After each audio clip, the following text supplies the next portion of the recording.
Several years ago, Jody, my wife, and I, as we first got married, bought this beautiful little Cape Cod house and began to enjoy all the wonderful things of that house.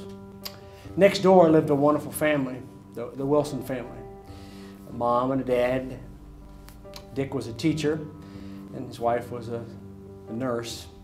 3 little boys, kind of staggered down in age, all the way from like 7, 5, and 3, just the cutest little guys, blonde hair and blue eyes, and they would come over and play with our children as they were all young and little.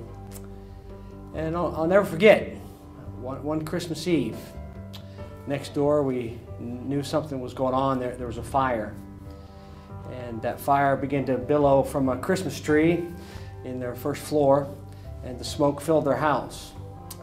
The husband thought that he would get out the window while his wife thought he got the children. He thought she got the children. Well, the 3 boys perished. Those 3 little cute boys. I remember asking myself, how in the world could something so bad happen? I couldn't even imagine the suffering and the pain that this husband and wife were going through. Suffering. Many tragedies in the world, many problems, many things that people face that just seem to be so huge, so insurmountable, so tragic. You wonder, how in the world could these things happen? Why does evil happen? Why do bad things happen? And why do bad things happen to good people? Why are there tragedies? And I guess the bigger question is, where is God in the midst of suffering and problems and trials and these huge, deep valleys that seem to be so deep and so difficult to climb out of? Job knew what it meant to be a suffering servant of God. Job was a very wealthy man, had a great family, and we know the story. Over a period of time, Job lost everything. And yet, in the midst of all that, somehow Job said he was going to serve God. Suffering and a just God.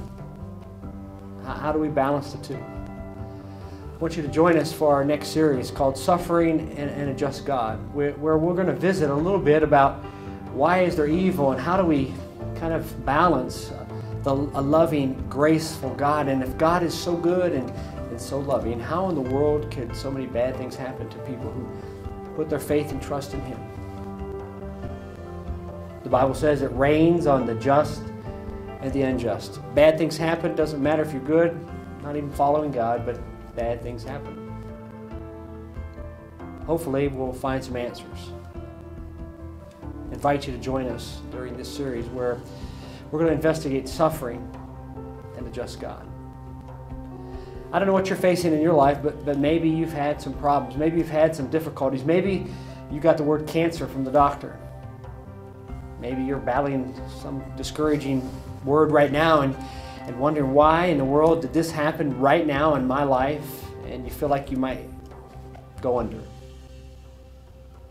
Well, we're going to find out that God's love, God's faithfulness, yes, even in the midst of terrible times, even in the midst of tragedies and suffering, God is a just God. And there's a difference between justice and goodness. Join us for this next series, Suffering and a Just God.